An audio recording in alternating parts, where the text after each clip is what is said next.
Tusome kitabu cha, naona wakati umeenda sana, but tulikuwa tunafanya recap. Unajua ni ile kutayarisha ground. Nilikuwa na waangalia. Mliniangalia na mimi nikihubiri huko. Hata nyinyi najua mliniangalia. Nilipatiwa huko, wa Nigeria wako na kanisa, wa Kenya hana kanisa. Alafu una expect umehika kutarika niki. Redeem dire baba anaita Papa what?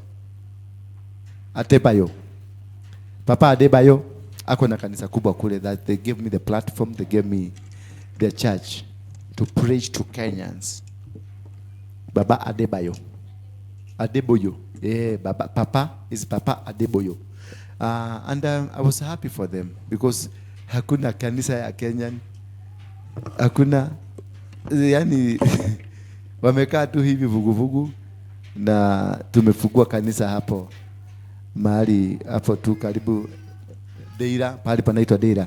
We have opened a church there. If you want to go there, we'll give you contact. Kuna kanisa huko, and also the people huko nimesema washuku watafutwe wale wako na shida. We open up something for them to help them. We need to help them because they are in a mess already. We need to help them come out of the mess. We need to assist them for those who need to be assisted, and also make them realize that they have the potential to become better people. Therefore, in a nutshell, tunasema we are going mwezi wa 6 ama wa 7 there. We will be going there sasa ku inaugurate, ku raise the altar huko. Itetee gafu mzima. Bwana Yesu asifiwe sana. Simpigie Yesu makofi. It is one of the greatest achievement ambao Mungu amenikubarisha.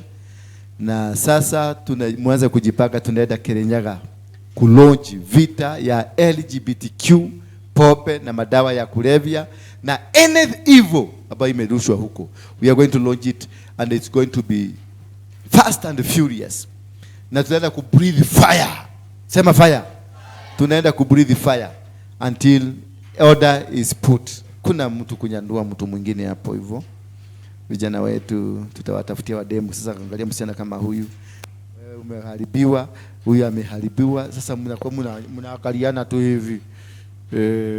Unajua kile kiubwa kimsee hakina meno, kinaonaka tu bunini, nyama ikikuliwa akiwezi kukula, kinakaka tu pale kando, kinalia, lakini aliaga kinamwaga machozi hapa hivi. Because you are toothless, there's nothing you can do. Bwana Yesu asifiwe sana. Ambia mwenzako, we must save this generation. Mwambie, mimi sitaenda maandamano ya Raila, lakini I will save my generation. There's no need. Hakuna haja ya maandamano ya Raila. Of what benefit is bringing us? There's no benefit. Whatever they are doing is wrong. They have been in power with Uhuru Kenyatta. What did they change? Ruto angefanya nini? I'm not a good supporter of Ruto. I'm not a good supporter of Ruto.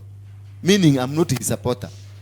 But when it comes to logic, natumia akili, niko na akili ya kujiuliza, yes, huyu mzee wamekuwa na Uhuru, hii marriage yao, sheki hadi, ni sheki hadi.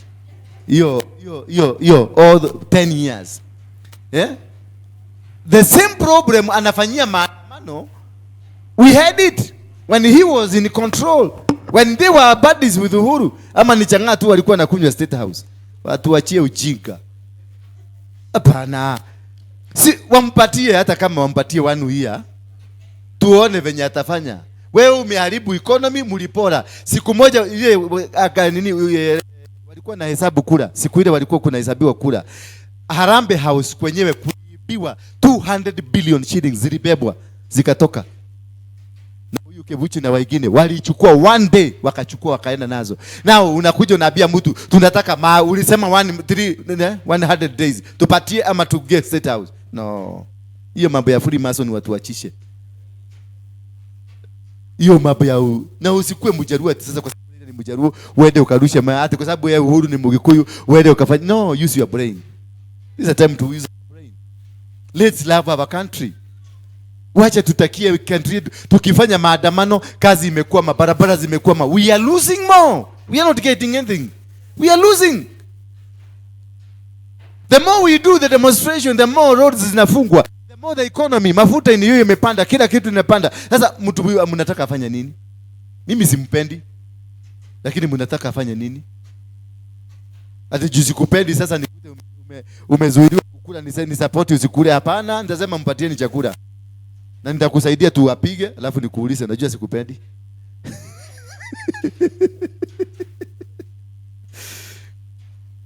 I want us to make a prayer to God. Psalm 71. My subtopic is forsake me not when my strength is spent. Forsake me not when my strength is spent. When I don't have strength, wakati sina nguvu, wakati sina uwezo, wakati sijiwezi, sijitambui, you ask God, forsake me not. Usiniache Baba, usiniache wakati nguvu zangu zimeisha, wakati maadui wameniinukia, wakati hawataki kuniona, wakati wanapigana na mimi. Pigana nao ambao wanapigana na mimi. Fanya njia zao zikuwe telezi wanaonifuata. Fanya milima ikuwe mitelezo. Wao wanataka kunimaliza. That is the prayer I want us to make today. That is the prayer that we want to surrender to God. Mambo ya kujipigania tusijipiganie. We surrender to God and we ask God, this is time we are surrendering to you, that you may touch our hearts, that you may change our lives. Just the way huyu msichana amebadilika. Alikuja hapa akiwa na kipuri, sasa hayuko na kipuri. Alikuwa hapa akiwa rainbow, she is not rainbow. Alikuwa hapa akiwa na hizi matakataka, wacha tusipige teke. Shetani ekakata. Shetani nampiga teke. Kuna hiyo hivyo tunasema Satani mpiga nini? Inaibagwa aje? Waibaji, waimbi.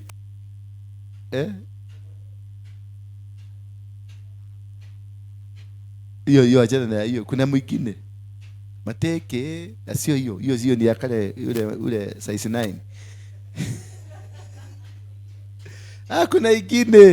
Kuna ingine ya jamana kwa amekatwa mkono hivi. In you, O Lord, do I take refuge. It is only in God that we take our refuge. Nowhere else. Not in your brother, not in your mother, not in your cousin. Psalm 71. Not in your father, not in your mother, not in your cousin, not in anybody we take the refuge. Only in God we do take our refuge. In you only. And that is the beginning of wisdom. I'm training you today how to win spiritual battles, how to conquer, how to attract God in your challenges. You have faced challenges. You have been fought. Umepigwa, umengangana na umepitia hali ngumu. Not because you are supposed to be weak, not because that you don't deserve, not because you are not a human being, but because you don't understand how to go before God. Hauelewi jinsi ya kwenda karibu na Mungu. Maana lazima ukuwe na kitu ambacho itakupeleka karibu na Mungu. Na kukwenda karibu na Mungu lazima upatiane Mungu, ujipatiane kwa Mungu, na Mungu atakubadilishia maisha yako. Maisha yako itabadilishwa. Anasema let me never be put to shame. You see, it is all about God. You don't go fighting for yourself. You don't go challenging people or stopping or trying to bribe so that you usiwekwe kwenye shape. Aumbia Mungu, don't put me to shame. Usikubali baba yangu. Usikubali nikaaibika. Mimi ni mtumishi wako. Mimi ni mtoto wako. Usikubali. Mungu wangu, ninakuomba tu nisaidie. Nishike mkono maana siwezi. Nishike, nipetee nguvu ninapopungukiwa. Kwa sababu tunapungukiwa. Huyu msichana anasema aliingia kwa nini? Aliingia huko kwa sababu alifanya tithe, alifanya sadaka, alifanya maombezi, alifanya kila kitu, but nothing was working. Most of us here, we are facing the same challenge. We have tried every best. Ndio kufika kwa Waruinge, umeenda makanisa mengi, mpaka unasema gai, hata kama ni yule wa ile, acha tu niende labda huko ndio Mungu wako. Lakini haja kuja hapa si mwanzo wake. Kule ameenda, ameruka. Oh, and nothing is working. Mpaka decide wacha niende. Yes, we sometimes tunafika kwenye level ambayo it's so difficult for us to come out. Tunafika kwenye mateso. Watoto wako wote, none is working. None has anything. Vita zimeinukia nyumba mzima. Watoto wako na shida pandi, wewe uko na shida, baba ako na shida. Nobody is there to help anyone until umeenda makanisa. You started going when you are virgin. Your virginity was broken when you got married because you feared and you just loved God. Only kujikuta the situation is so hard for you. Life is completely is not working. That is the time most of us wanaanguka, wanatoka kwenye mapenzi ya Mungu. But ole wangu, ungejua tu kumwambia Mungu kitu, sio kutoka kwenda. Ungejua tu kumwambia Mungu kitu, umwambie, oh my Lord, help me this. Nimeshindwa, nimefika mwisho, sina kitu naweza kufanya, nahitaji msaada wako. Kuwe kuzuri, mtegemee Mungu. Kuwe kubaya, mtegemee Mungu. Kuwe umefika mwisho, mtegemee Mungu. There is no way you can be. Kwa Mungu kuna kila kitu. Kuna wakati mimi nilikuwa nimefika mwisho, walikuwa wananinyonga, wakaniweka kwenye ile mashini la kunyonga. Naona unaenda kukufa, but there is nothing you can do. Wamekufunga kitambaa kwa kichwa, wamekufunga mikono, wamekufunga na miguu na nyororo. Mguu huu umeshikwa na nyororo, mguu huu mwingine, mikono imeshikwa na hii. Unapandishwa na mashini, alafu unavalishwa. Kisha Father anakuja anakuombea. Anasema, anatoa sala zake. Anasema sasa wewe nenda safiri salama. You know now I'm dying. You know I'm going now. There is nothing I can do. I am going now. Lakini ukiwa mbali unamwambia Mungu, nimefika mwisho wangu. I need your help here. I need your assistance here. I need you to care. I need you to stand with me. And all of a sudden God comes in and makes sure the machine does not kill you. Wanafinya button zao, machine inakataa. Inasema this soul I'm not taking. Inasema this comes from heaven. The helper who is in heaven comes instantly when you come to the end. When your personal thinking and personal emotions comes to an end, that is when God takes over. Until the way you think, the way you look at things, and the way you do things comes to an end, that is when God will come. But if still you are fighting with your experience, you are fighting with your knowledge, you are fighting with everything that is around you, unastili kungangana, unataka kukua, I can assure you God will never come. This prayer of Psalm 71 is done by the person mwenye amefika mwisho na experience zake, mwenye amefika mwisho na elimu yake, mwenye amefika mwisho na pesa zake, mwenye amefika mwisho na majina yake, mwenye amefika mwisho na uwezo wake, nia zake, mipango yake, mwenye amefika mwisho. That is when you apply Psalm 71, because that's the time now. God will wait until ufike kwenye hiyo level, because he will never share his glory with you. He will never sit down to argue with you ati mwanze kupagana ati wega ile ule togweka ogo kunegera tithe na weki ogo. No, that is bribing God. If you've ever gone to church, umetoa pesa, umetoa mafugura 10, umetoa kila kitu for God to heal you, that's bribing God. Give because you are giving God, not because of the problem you are in. Hiyo shilingi yako 1000, keep it to you until when you are ready to give it, because you are giving God, not because of the situation. Atadaruta agiriko minege da ojo holiday maisha makwa. No, that is higher purchase. You don't give God anything. No, we always give God because he is God. We surrender what we have to God because all that we have belongs to him. Anything that you have belongs to him. It doesn't belong to me. It belongs to God who is in heaven. Therefore, you cannot demand from him by paying him. Because most of you come here with your hand 1,000 shilling, 2,500 because you want to blame God. Lakini jana ningekuomba hiyo 2,000 ukiniambia sina wera, ziko na kasi. Lakini umekamatwa na kiishu, sasa hiyo ndio nakuja kuwekelea hapa. Hata unaiwekelea mpaka unaichukulia venye umeiwekelea. Naiangalia vizuri. Nasema wewe unifungulie maisha, si umesikia? Si umesikia unifungulie? Najua wewe nimekutoa, hata moyo wangu umelia, na ile sadaka inatolewa kwa moyo unalia, hiyo ndio inafanyaga kazi. Ufanye kazi, umesikia? Bwana Yesu asifiwe sana. Those people who give because of a situation they are in, that is not giving, that is bribing. Na ndio unaona corruption is all over with the Christians. We don't bribe God. You can't bribe God. Give always.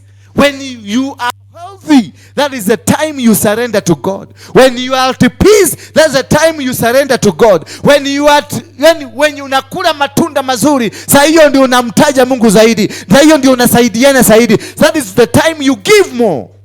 When yuko sawa kabisa, ndio siku ile utakuwa kwa ubaya, hiyo ulifanya itakutetea. Bwana Yesu asifiwe sana. Ezekia aliambiwa na nani? Na Isaiah. Akaambiwa prepare and go. Hakuongea na Isaiah. Aliangalia Isaiah akamwambia umemaliza mzee? Akamwambia ndio. Ezekia alirudi kwa ukuta. Akasimama akaambia Mungu, kumbuka kitu kimoja nimewahi kufanya kikakufurahisha. Only one. He didn't want to mention two. He didn't want. So what you do when you life iko sawa, what you do when maisha yako sawa sawa is an investment for tomorrow. It will stand. Ile sadaka yako ulitoa wakati ulikuwa kijana barubaru, wakati ulikuwa na kunywa vizuri, wakati ulikuwa unatembea vizuri, hiyo sadaka ndio itakuwa counted. Sio hii umetoa leo. Hii ni kuweka umewekea watoto wako. Wewe utakufa tu. Kama ulikuwa kukufa utakufa tu. Utatoa shilingi 1,100 lakini utaenda. Lakini watoto wako hawataenda, itakumbukwa. So you think God can be bribed, decision yako ibadilike? Stop that. Have a relationship and build a relationship with God. Always walk the way God will want you to walk. Always do things the way you will want God to do things. Just love God, because God is not man. God is not wicked. God is not stupid. He knows what he's doing.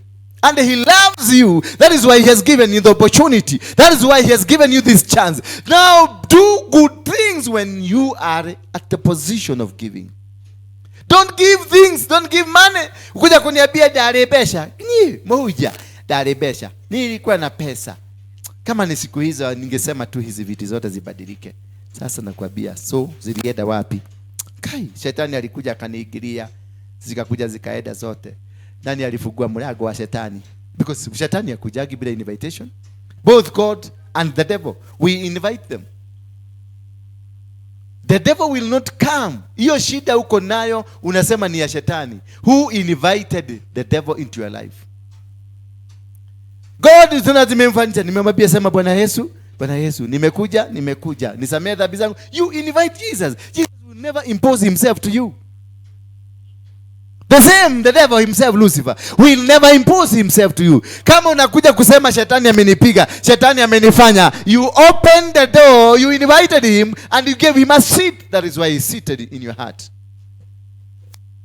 Until you are able to know that God is invited and the devil is invited. Hii story ingine wachana nayo. Kama shetani amekushambulia, you are the cause. Don't kuja tabia te shetani amenionea. Nimenyalirwa. Mundu wa Ngai kiugo kimwe tu. Wewe kwenda na hiyo kiugo yako moja. You invited him. Na mimi nakwambia bomo igate. Fukuza. Nani? Huyo shetani fukuza. Sasa Mundu wa Ngai, hapana. Anaishi kwa moyo wako. Mtoe kwanza. That is it.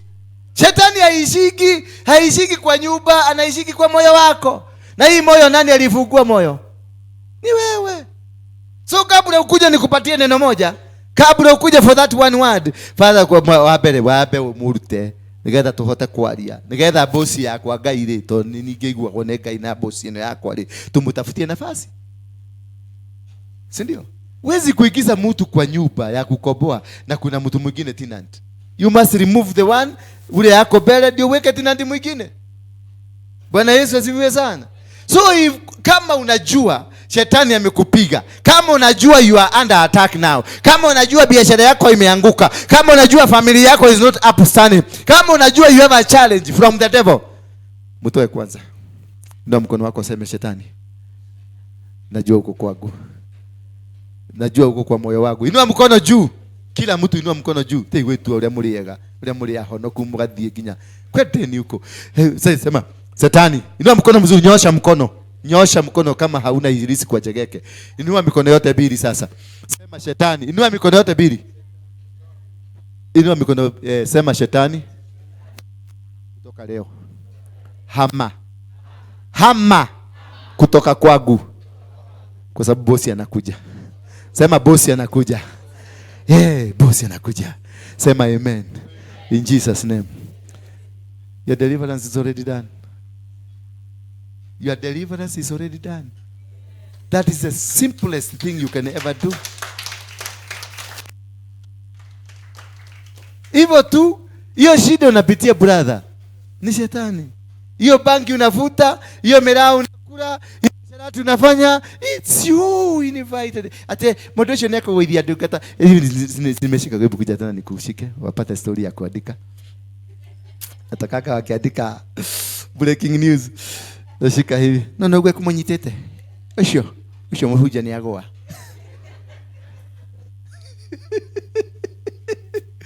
Ana venya nashika watoto. Nye kila kanda kao. Ana nyitado. Kwenda huko. Nyitado. Kule modo wakudajita. Siwende ukae. Haleluya. Bwana Yesu asifiwe sana. Hakuna mtu anaweza kuniagusha. Ni mimi nitataka huyu mama. Ni mimi nitateremsha hii suruali yangu. Hakuna mashini itakuja ishikanishwe padi na padi ati suruali iteremuke peke yake. No, ni mimi. Ni mimi nitaweka kaakili hapa. Huyu mjamaa asimame. Na huyu mjamaa anza akoroge akili yangu, naona huyu mama nilikuwa naonaga akiwa moshongini anza kwa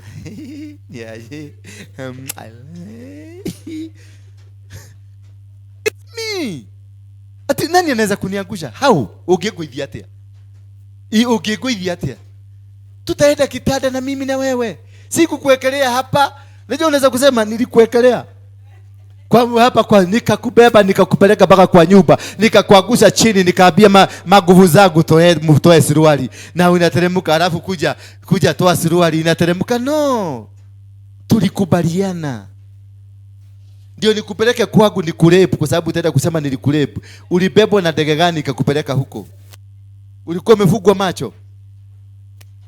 Ulikatwa miguu ama ulibebwa? Yani mamiti ya kutoka serious. Acha kukua serious. Umekuwa serious sana mpaka naogopa.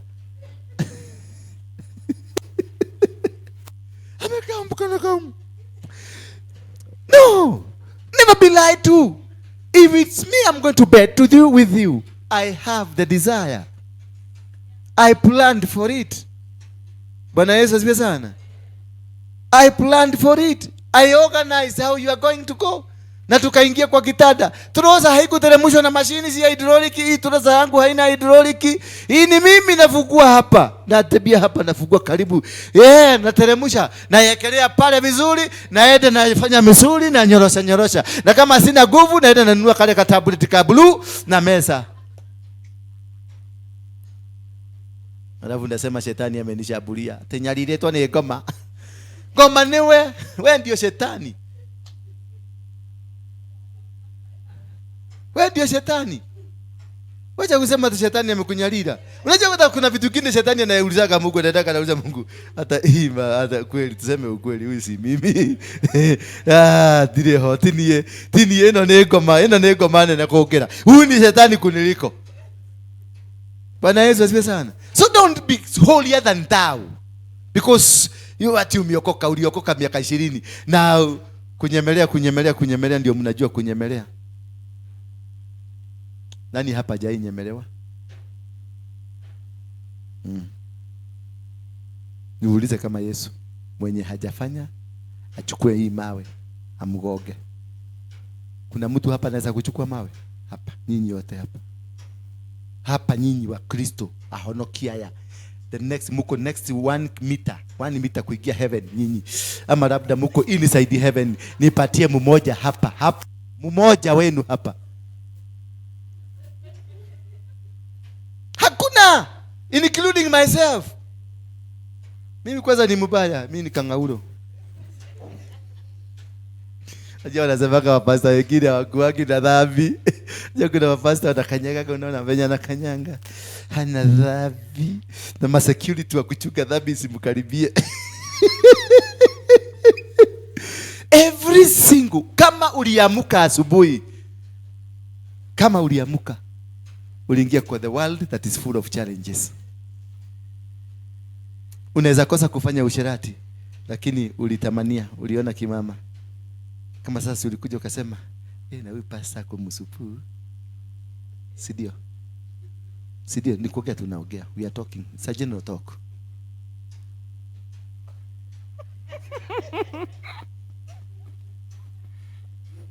Amen.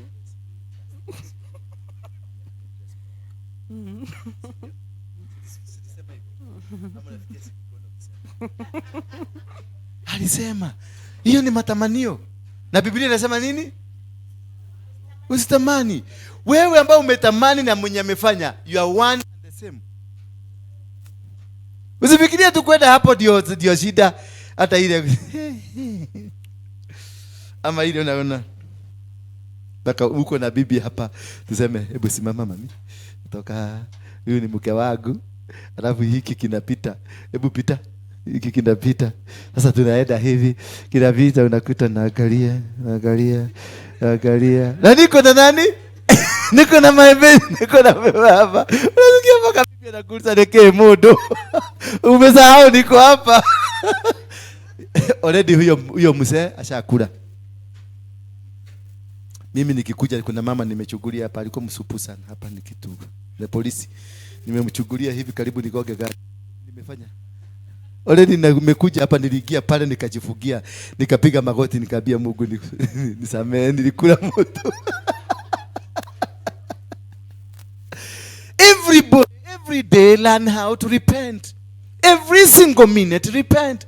Because your eyes alone can lead you there. Your ears alone can lead you there. Your mouth can lead you there. Your legs can lead you there. The environment yako uko ndani yake can lead you there. There's nobody who is above. There's nobody who is special. All of us, we have fallen short of the glory of God. That is why every single day, every single second is a second to approach God. It's a second to go to with supplication, with the repentance, and ask God, forgive me. Bwana Yesu asifiwe sana. And you have no single mandate to condemn anybody. You have nothing. Ateshe timuhonoku. Kwenda kabisa. Nisikie siku moja ati mwendecho dona tatari muhonoku. Hiyo vinya nimemwangalia hivi. Huyu hajaokoka vizuri. Nitakunyanyua kofi. Uone shetani kwangu. Nani alikupatia barua ya kupima? Ulipima na nini ukajua ameokoka ama hajaokoka? Ulipima na nini? Huyu kimzee unakiona hapa, kimevaa vizuri. Ati huyu mzee wenye namuona hajakaa kuokoka. Hata venye alikuwa amekaa hivi. Sio venye alikuwa anafanya. Kuna venye alikuwa anafanya mikono hivi. Unaona alikuwa na communicate na spirit fulani. Ulikuja kuangalia ma spirit ama ulikuja kutafuta Yesu? Hawa sasa wewe ndio wao mnataka kusema, unauliza mlisoma nini? Ni hadhi yako gaiwa washoga. Ni kwa nini? Lakini ukimuuliza activity zote zilifanyika huko, atakwambia. Kuna mama alikuwa amekaa huko, amekaa serious, kama amevaa kitegea green, kama amekaa serious. Na huyo mama venye nilikuwa namwangalia, huyo mama, huyo anakaa wa devil worshiper. Naenda kwa mwingine hapa. Naona mama huyo alikuwa na blue. Huyo mama alikuwa na blue. Huyo venye alikuwa anaangalia pastor. Pastor asipojichuka utamsikia. Naenda kwa mwingine. That is nonsense. Because you never came to worship God. You never came to find God. Hukuja kumtafuta Mungu, ulikuja kutafuta huyu kijana. Atiako kwa kijana kanakaa mkora. Kwa kijana. Hata niliangalia upande hii kuna kitu imefura hapa. Hiyo ni buduki. Sasa where did you find time ya kuangalia? Where did you find hiyo mashini ya kujua huyu ni msharati? Ulitoa wapi mashini ukapima? Tukapima tukajua ni kilo ngapi? Kilo 5 za usharati. Wacheni tuachike jamani. Jesus himself aliwafundisha, akawaambia hawa watumishi wake, muwe mukiomba. Hakusema ombeni hivi. Alisema it is a continuous thing. This is how you will be praying. Our Father, what happened? Thy kingdom come. Thy will be done. So it is not our will. It is the will of God. It is the will and the two things that are coming. Thy will be done. And what? The kingdom.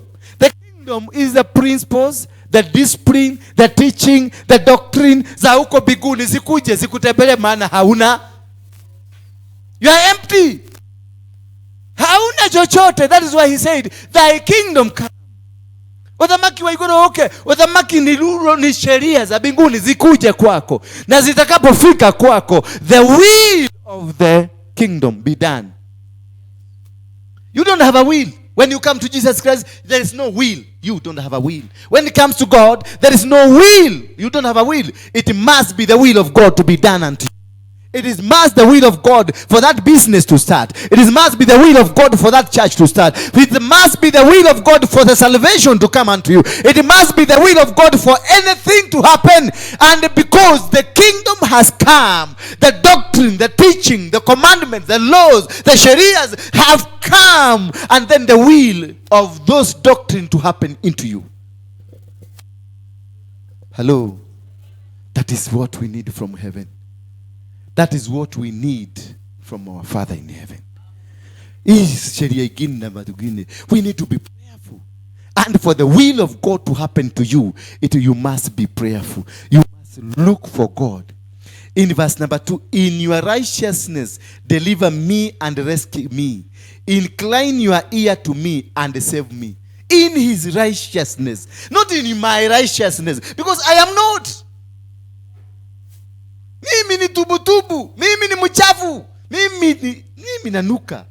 Tukieko karibu na Mungu atatoroka bio kwa sababu nanuka. Kama mimi pasta nanuka na wewe je? Hebu jinukie. Hebu jinukie, Julia. Kama mimi pasta wenu nanuka, hebu jinukie wewe. Tanukia. Bwana Yesu asifiwe sana. Anasema with your righteousness, kwa utukufu wako, kwa usafi wako, kwa upendo wako, come to me. Come to me, because none of us can qualify to be called the children of heaven. None of you hapa hakuna ke dunia hii mzima hakuna mtu mmoja hivi qualifies to be called the child of God, because we are all stinking. We are all stinking. Tunanuka. We need God himself, his own righteousness to come unto us. He is the only who is righteous. Ni yeye peke yake aliyo na utakatifu. Akuje atutakaze. Akuje atubadilishe. In your righteousness deliver me and rescue me. Kwa hivyo niko kwenye mikono ya watesi wangu. Na kwa utukufu na kwa utakatifu. Hii imenishika. I need to be rescued. I need to be delivered. It is a prayer. Don't count yourself, I'm holy. Don't count that wale ambao watakatifu wasonge upande huu, wakae upande huu, alafu wale wengine. No. It's talk saying, in your righteousness, deliver me. Come rescue me. I'm held captive. Come rescue me. Nisaidie nitoke kwa mikono ya watesi wangu. Nisaidie nitoke kwenye mikono ya walio niangalie na macho mabaya. Nisaidie nitoke kwa minyororo ambayo imenishika. I need your help, Father. I need you to help me. I need my country ikuwe delivered. I need my brothers and my sisters, wherever they are, the righteousness of God ikuje ndio tuweze kutoka. That's why you have to sacrifice. Ujitoe kama sadaka. Sadaka iliyo safi. So the beginning of your salvation, the beginning of your deliverance, the beginning of everything, it is you to surrender first to God, so that God can do an initiation that will change. Incline your ear to me. I'm telling you, God cannot get his ear. Not wewe kiburi chako kipeleke kule biguni. It is the ear of God. And save me. Verse number 3 nasema, be to me a rock of refuge, to which I may continually come. You have given the command to save me. Hukataya. Yani, akuwe jiwe lako la kukimbilianga. Jiwe litakalo kupigania, jiwe litakalo kusimamisha, jiwe litakalo kusaidia ukasimame vizuri. Him alone, he becomes a rock in your life. Surrender. When you surrender to him, he becomes a rock. He protects you. He guides you. He commands the blessings. He commands the protection. He commands everything around you. And nothing will be able to attack you. Nothing will be able to bring you out. Nothing will be able to defeat you. The enemy, the mouth of the enemy will not talk about you. The hand of the enemy will not touch you. The ear of the enemy will not hear you. The leg of the enemy will not come closer to you. The body of the enemy will not even come closer to you. Because God has become a rock unto your life, that you are protected, guided, and covered by the blood of Jesus Christ. It is not a one way out. It is a two way. Both of you and God must be together. Rescue me, verse number 4. Oh my God, from the hands of the wicked, from the grasp of the unjust, and from the cruel man. Meaning this life, there is no single day you live away from this cruel man. This cruel man will ever be with you. This cruel spirit will ever be with you. That is why you need God to come and rescue, to come and cover you. Rescue me, oh my God, from the hand of the wicked. So forever the hand of the wicked is all over you. Every time you move, there is a hand over you. Wherever you go, there is a hand over you. Whatever you do, there is a hand over you. Whatever you think, there is a hand over you of the wicked. And that's why we need God to be able to deliver you. Because you cannot be able to do it alone. Hauna. It is the prayer you need to pray. Tell your neighbor, we are in the prayer. We are praying. We are praying now. We are in serious business. Mwambie we are in serious business. We are rescue me, oh my God, from the hand of the wicked, from the grasp of the unjust and the cruel man. For you, O Lord, are my hope, my trust, O Lord, from my youth. He is your hope and your trust from the days of your youth. Hello?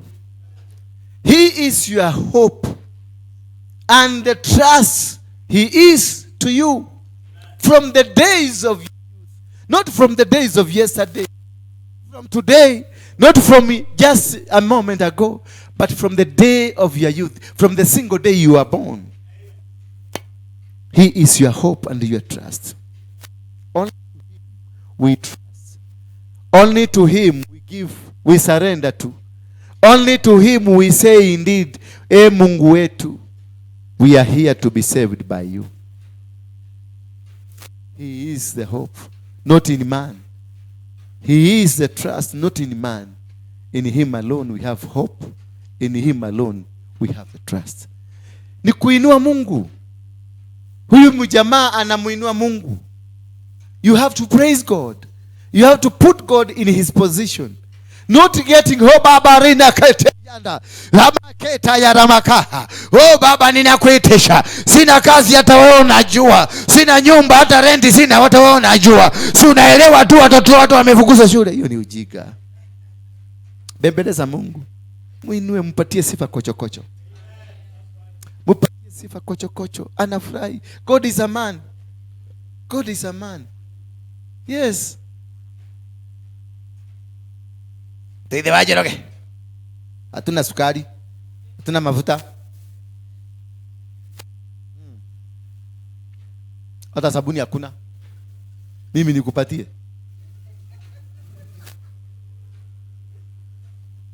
Yeah. Hata hakuna chakula, hakuna uga. Mimi nikupatie? You have to come. Nimechoka kazi, nimetoka kazini, nimechoka. Jioni nikuje. Chukua koti yangu, nikitoa koti ichukue nikelea mahali pazuri. Nisalimie. Umekuaje, umeshindaje? Pole na majukumu. Bwanangu, pole na majukumu. Naonekana mchofu. Haya, acha nikupatie maji ya kunywa. Tuma kwanza, si vita. Hata ulitoka asubuhi, hata hukutuachia kitu, naona sasa hata hatujakula, hata leo utalala hivyo. Nikiwa pasta utalala hivyo. Bwana Yesu asifiwe sana. Nipatie hizo microphone zingine hizo. Nipatie mic. Hii department nataka kuangaliwa kutoka leo na macho tatu.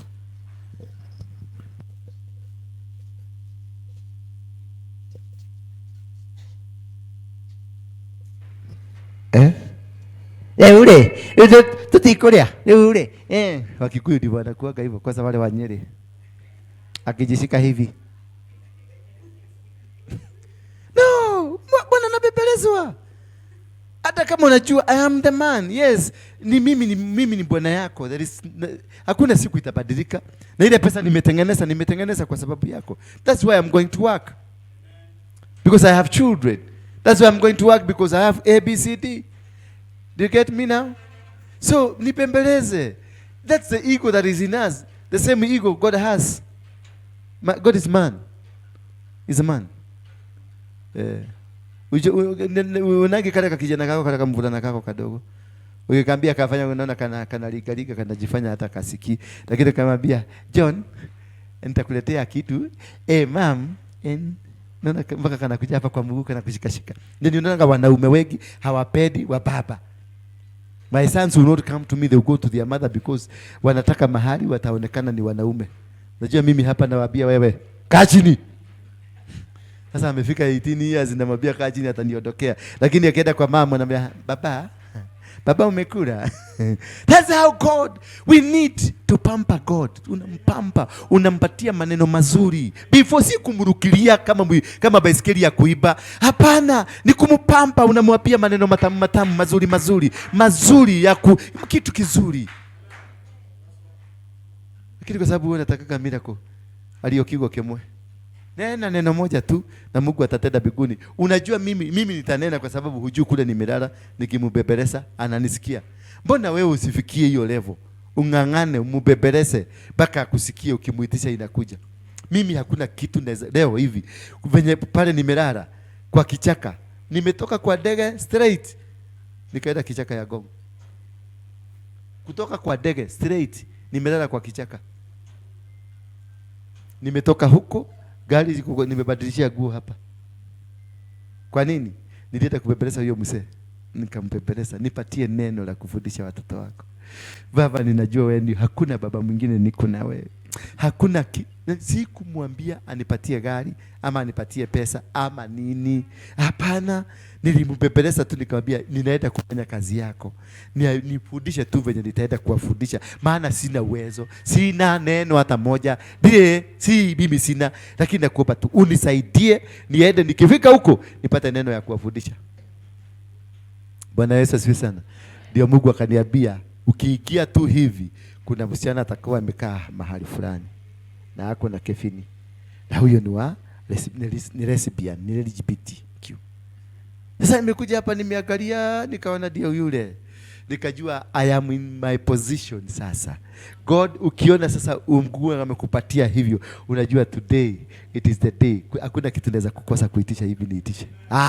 Sahi hata nimwambie nipatie Mercedes ananipatia. Because nimefanya wito wake. Nimefanya his own plans. Bwana Yesu asifiwe sana. Hallelujah. Lakini sasa Wakikuyu wakiomba Mungu, unaisikia Mkikuyu akiomba Mungu. Baka anatetezanga Mungu na Mungu, kai! Wewe kai! Die takai, die mayakai, wakakote die kutikana na wewe, die ndio kwenda watakuja kaoje nake. Kama jamaa mwingine alikuwa amwambia Mungu, usipokuja utajuta, utajua ujui. Utajuta. Mungu anakuambia wewe kwenda huko. Anakumaliza na analeta watu wengine kama 20 kama wewe wazuri.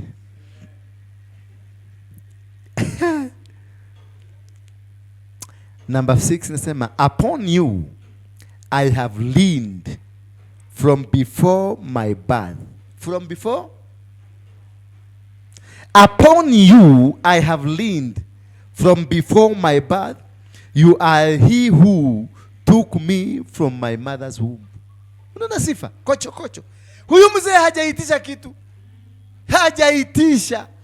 Na sasa hii ungekuwa hiyo story yote tumepiga, ungekuwa umeitisha Mercedes, Karia, Linakanta, Limakae, Kantoria na Masaka.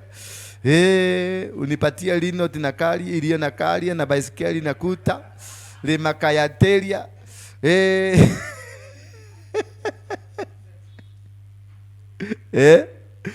Hata nikumbuke kuku zangu zitake mayai mpaka ziende kwa neighbor. Sasa hizi ungekuwa shamaliza hiyo kazi yote. Lakini huyu mzee hata hajaguza kitu ya kuitisha, hajaitisha. Because there is a way to approach God. There is a way to go closer to God. And in that way you go closer to God, you conquer the spirit of God. Because unayeyusha moyo wake. First of all, before you do anything, yeyusha moyo wake. Let him come. Unapomsifu, when we worship God, he comes personally. Bwana Yesu asifiwe sana. But when we pray to God, he will send somebody. Did you know that? When we worship God, unapiga magoti, unamlilia, unamworship, unasema, oh my God, only you I worship. You are the King of Kings. You are the glory. You are the Lord of Lords. There is no any other God. You are the King. There is no other. Unamworship. That's worshiping him. He will come personally. He comes. He doesn't send anybody. Mungu, ninakuomba utusaidie tuweze kununua ploti hapa. Na hii nyumba Baba tunataka kujenga. Wataona jua. Utupatie pesa na utuletee matajiri walete. Atatuma anabiaga si hata malaika. Ule msichana wa kufagia nyumba. Hebu sikia nani yeye anapiga makelele hapa. He will not come. And that is why you have failed. That is why umeomba, nothing is working in your life. From today, stop asking anything from God. Stop completely. Hata kama the situation is in dire, uko mgonjwa, uko na umaskini, watoto wako, stop completely. Forget about them. Go down on your knee. Worship him. Ulale uko mwage machozi, ukimwabudu kwa nyimbo za sifa, kwa maombi ya kumsifa. Mutilie sifa kocho. Atakuja personally. Solomon alikuwa kule mlimani, akamwabudu Mungu na ng'ombe 1,000. Alipoenda kulala Mungu alimtokelezea. Na alipomtokelezea akamuuliza, niambie unataka nini kupatia. Alianza na nini? Baba, ninakuabudu. Hakuna Mungu mwingine kama wewe. Hakuna aliye na uwezo kuliko wako. You are the King of Kings. Hata Baba nakuheshimu kwa sababu hata ya kufanikisha baba yangu akakalia kiti.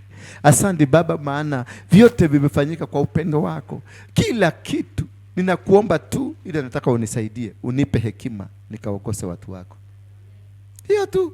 That's the only demand he meant. Unipe hekima nikaokose watu wako.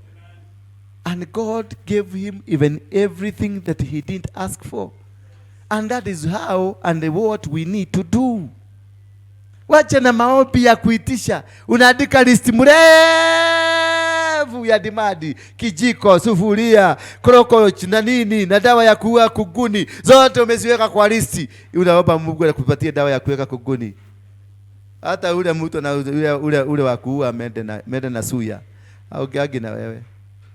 Hata kwenu na hama siku hiyo kwa sababu hiyo ni ujika. Mungu anaambia mtu amede na suya. Najua ule mtu akuuza dawa ya mede. Dawa ya mede, kroch na suya.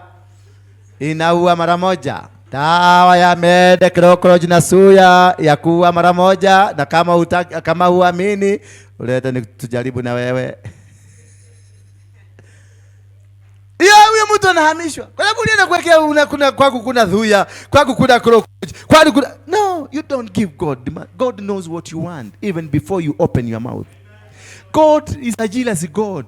Anataka umwabudu. That is why he created you, that you worship him. Malaika makerubi na maserubi wamepiga wamesujudu miaka na miaka, wakiwa na malaika mamilioni wanaabudu Mungu. Wanasema unastahili kuabudiwa, unastahili kuabudiwa, Mungu unastahili kuabudiwa. That is their life from morning to evening. Wanaabudu Mungu, wanamuworship. Unampamba ukamuthaitha ukamutureria maru ukathaitha Ngai tigo thikomo heitumi tebabaririkana uyu wako kuma muthuri wako akua mama nini rone mandunyira mugunda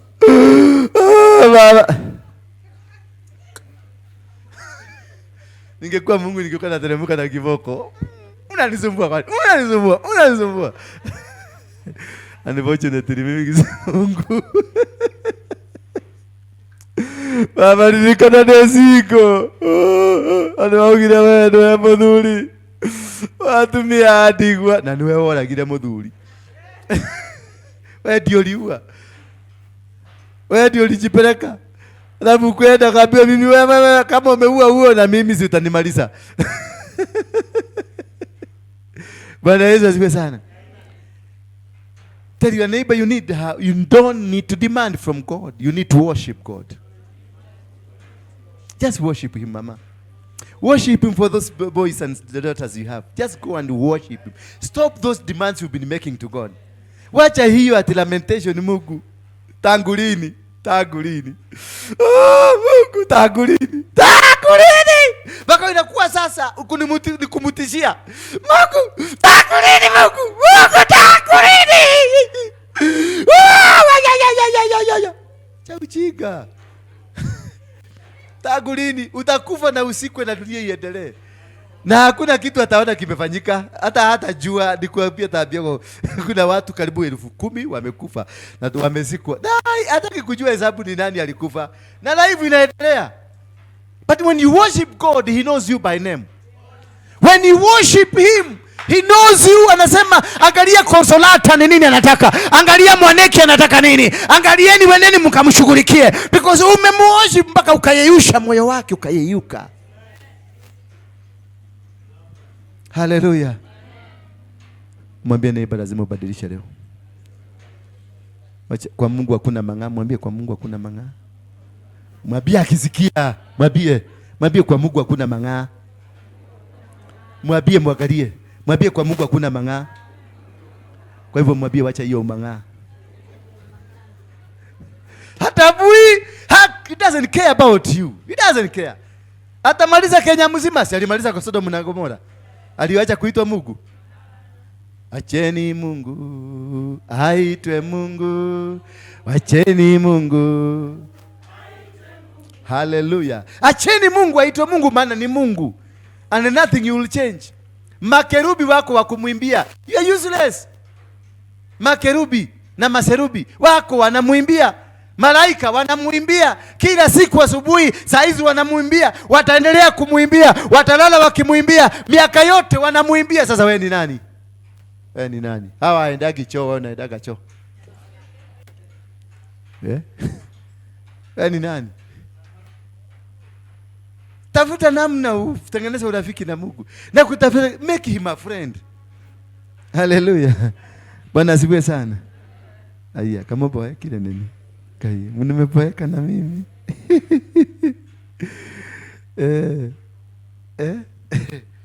Oh my God, it is teaching me. Hata mimi siko najua hii maneno. Ninanifundisha. Unajua wahubiri wale wanatumiaga na roho. Wanasomeaga hapa kama nyinyi. Hata mimi nataka kujisikiliza. Ndio nataka mkodiro akae soba. Lakini sasa ukimwacha kidogo siku mbili atakuja nikirudi kama amekamata kakitu. Mwenzako alienda? Mlevi mwenzako alienda?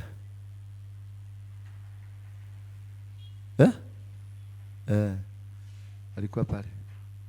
Anakwambia Bwana Yesu asifiwe sana. Nimeokoka, Yesu ni Bwana, lakini harufu anatoa unasikia ni kama choo iko ndani yake. Unamvumilia tu kwa sababu ni mtu. Uone kama atachange. Lakini kesho atakuja saa 8 kwa sababu alienda akakunywa baka ikamkunywa.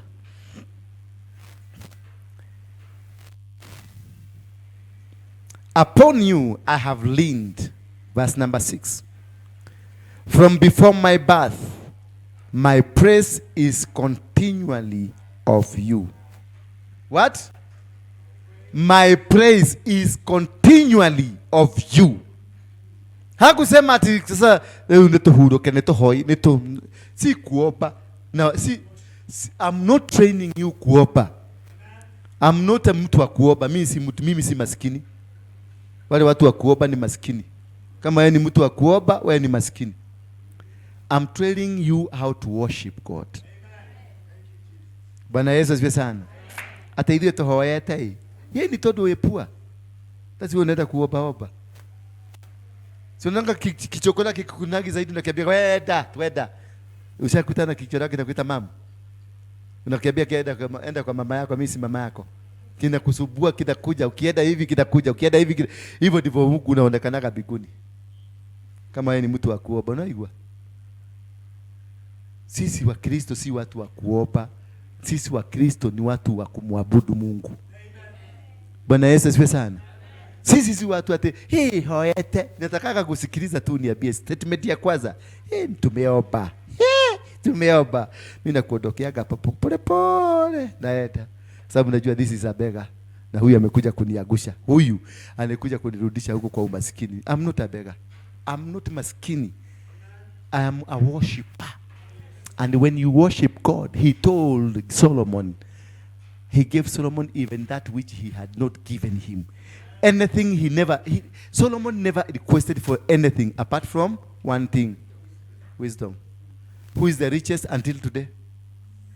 Solomon. He never asked for it. Baba nifukulie kazi. Nimechoka kuishi maisha. Baba! Kwenda huko.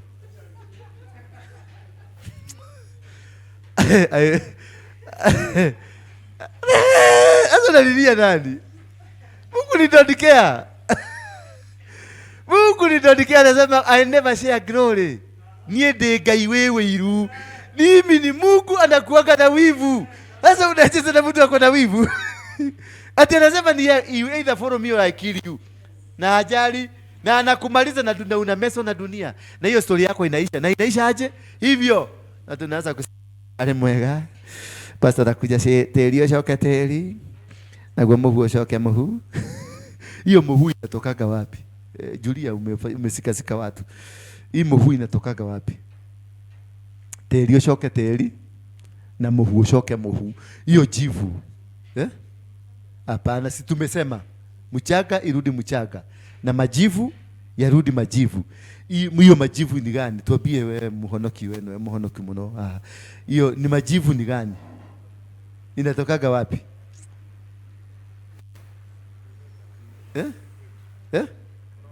No, tunazika. Si unasema ni kaburini. Tunarusha teri oshoke teri na muhu oshoke muhu. Hii muhu inatokaga wapi? Muhu ni gani? Jivu. Ni jivu, kuna rukogo na kuna jivu. Teri oshoke teri, rukogo mwene ni rukogo, utweke rukogo, oshoke rukogo. Na gwa muhu oshoke muhu. Hiyo kitu naifanya research, nataka kujua hiyo imetoka wapi. Ama unakuanga jivu.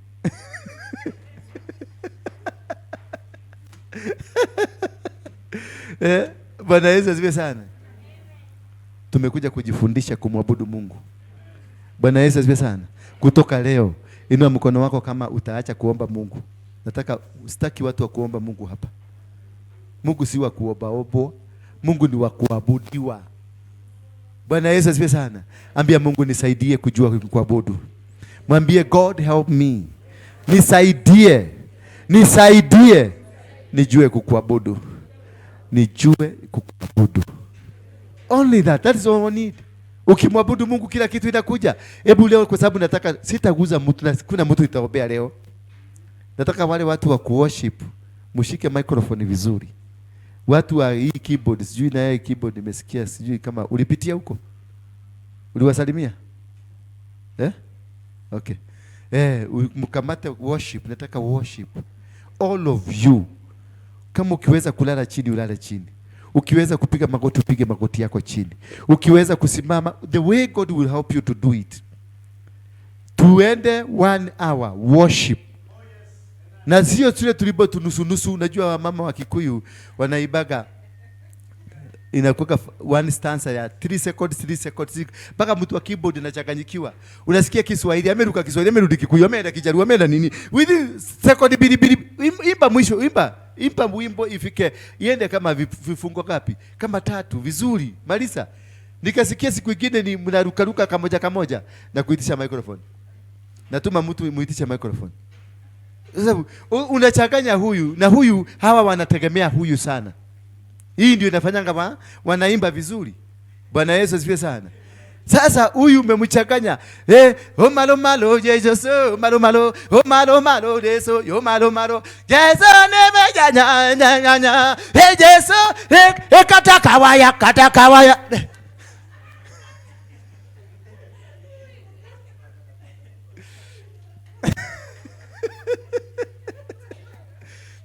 Baka mtu wa keyboard ameenda katakawaya, amerudi chini, ameenda kwa Wajaruo, ameenda kwa Waluya, hata unaona tu amekuangalia na waangalia tu hivi.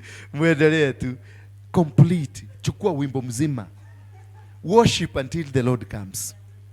Kama unajua hauwezi kucomplete, wacha kuguza microphone. Wachana nayo. Don't lead people. Katatibu. Ndio mtu najua worship is led. Worship is guided. Umeona? Na haiwezi kugaidiwa na tusanza hito tukuota mara sasa hiyo nimeinua mguu Kiluya. Mara moja narudishwa Mkikuyu. Mara moja nakuta nimeanguka chini. Rhythm inapotea.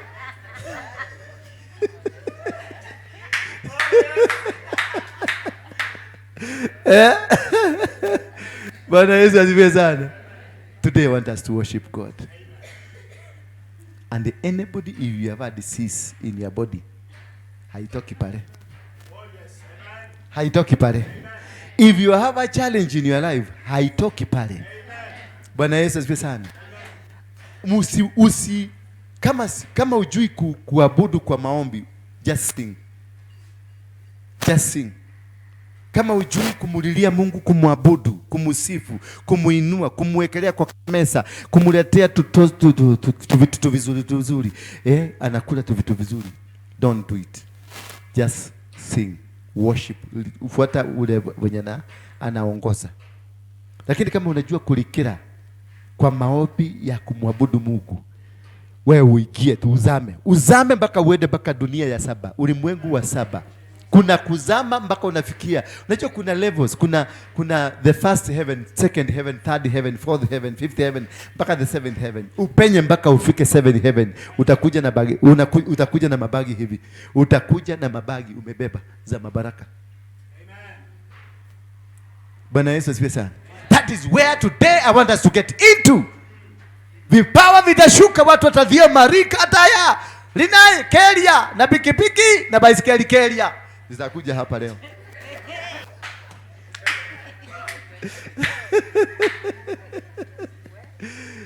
Mtumio aligo pastor no pastor kweli. Imagine ndio pastor. Digwete. Ndio uje. Bio. Uo na tagwete.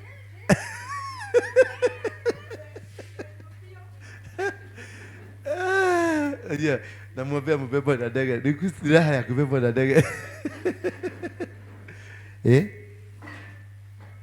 Verse 7 tumalizia hapo.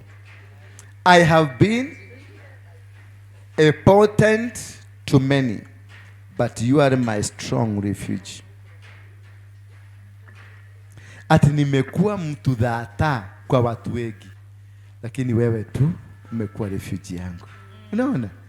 Hivyo mdhuri hiyo anaigua atia. Hivyo kutoka hapo tumiasa. Huyo mzee anasikiaje? Mpaka hapo tumefika.